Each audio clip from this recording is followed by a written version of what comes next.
1월 3일 수요일입니다. 굿모닝 브리핑 시작합니다. 먼저 기후 관련 기사 준비했습니다. 기사 위쪽에 실린 그래프를 보면 지난해 월별 평균 기온 격차를 보여주고 있습니다.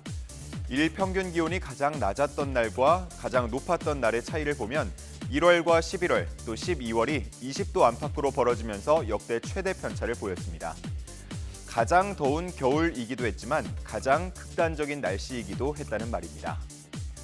날씨가 이렇다 보니 농장주들은 하늘을 원망하게 된다고 하는데요. 실제 지난해 사과와 단감, 배 생산량이 전년보다 각각 25%, 32%, 19%가량 줄어든 것으로 나타났습니다. 이렇게 생산량이 감소하자 가격은 크게 뛸 수밖에 없었는데 사과와 배 가격이 모두 1년 전과 비교해서 30% 이상 급등했습니다. 문제는 이러한 기상이변이 올해는 더 심해질 수 있다는 건데요.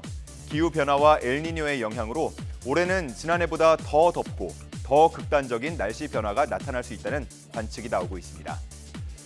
이렇게 사계절의 경계가 무너지면 농업뿐 아니라 경제 전반에 걸쳐서 기후 리스크가 커질 거라는 우려도 나오는데요. 이에 대해서 예측 능력을 키우고 모니터링을 강화해서 즉각적으로 대비할 수 있는 시스템을 갖춰야 한다는 조언이 나옵니다. 다음 기사 보겠습니다. 교도소라도 지어달라. 각 지자체가 생활 인구 늘리기 경쟁에 나선다라는 제목입니다.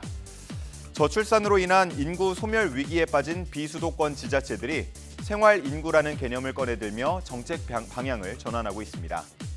이 생활 인구는 주민등록상 주소를 두지 않더라도 월 1회 하루 3시간 이상 머문 체류 인구까지 포함한 개념인데요.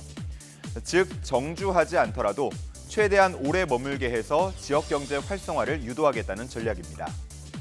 이를 위해서 곡성은 워케이션 공간을 조성하고 있고 해남군은 농촌 유학 프로그램을 만들고 완도군은 자연 환경을 이용한 치유 프로그램 등을 만들고 있습니다.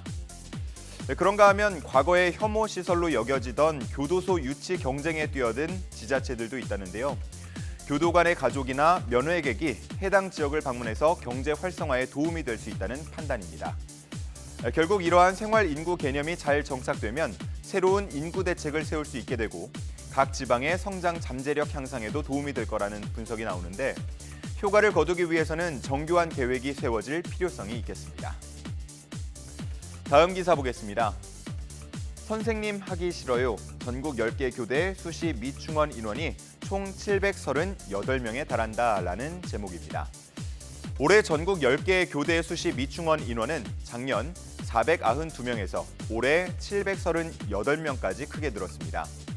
이렇게 미달이 나는 원인은 크게 두 가지로 볼 수 있겠는데 대학이 요구하는 수능 최저학력 기준을 충족하지 못하거나 다른 대학에도 동시에 합격하면서 빠져나갔기 때문입니다. 올해 60%가량 미충원 인원이 나온 춘천교대의 경우 수능 4과목의 합이 12등급 이내로 최저학력 기준을 내걸었는데 작년에는 지원자의 36%가 이 수능 최저 기준을 충족했지만 올해는 23% 정도밖에 못 맞췄다고 합니다. 한편 교권 추락을 실감할 수 있는 사건들이 작년에 이어지면서 교사 기피 현상이 심해진 것도 영향을 준 것으로 분석됩니다. 교대와 다른 대학을 동시에 합격했을 때 타 대학으로 가는 학생들이 늘었을 가능성이 크다는 겁니다. 이렇게 수시에서 다 뽑지 못한 인원은 정시 전형으로 2월에서 뽑게 되는데요.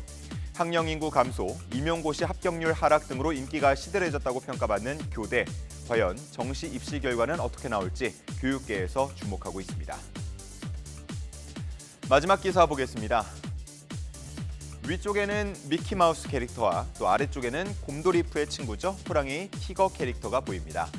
이 두 캐릭터와 또 미키의 여자친구 미니마우스까지 세 캐릭터의 저작권이 작년부로 만료됐습니다. 미키마우스의 경우 1928년 선보인 후 그동안 몇 차례 저작권 보호 기간이 연장되면서 보호를 받아왔는데 95년간의 보호 기간이 끝나면서 올해부터는 가공해서 사용하는 게 가능해졌습니다. 벌써 SNS상에서는 미키 캐릭터를 각색한 공포 영화가 올해 초에 개봉할 거란 소식까지 돌고 있습니다. 하지만 주의할 점도 있다고 하는데요. 흑백 그림체에 바지만 입고 있던 원조 미키만 저작권 굴레에서 벗어났다는 점입니다. 상하이를 갖춰 입은 컬러 미키, 그리고 치마 대신 바지를 입은 미니 등 후기 버전은 여전히 저작권 보호 대상이라는 점을 유의해야겠습니다. 한편 원조 미키의 저작권은 만료됐지만 상표권은 유지된다는 점도 유의해야겠는데요. 저작권과 달리 상표권은 무기한 갱신할 수 있는데 원조 미키를 가공해서 사용하더라도 미키 마우스라는 이름을 그대로 가져다 쓰면서 수익을 창출하는 건 금지됩니다. 95년 만에 자유의 몸이 되었다는 원조 미키 캐릭터가 어떤 모습으로 우리에게 다가올지 궁금해집니다. 1월 3일 아침 신문 살펴봤습니다. 지금까지 굿모닝 브리핑이었습니다.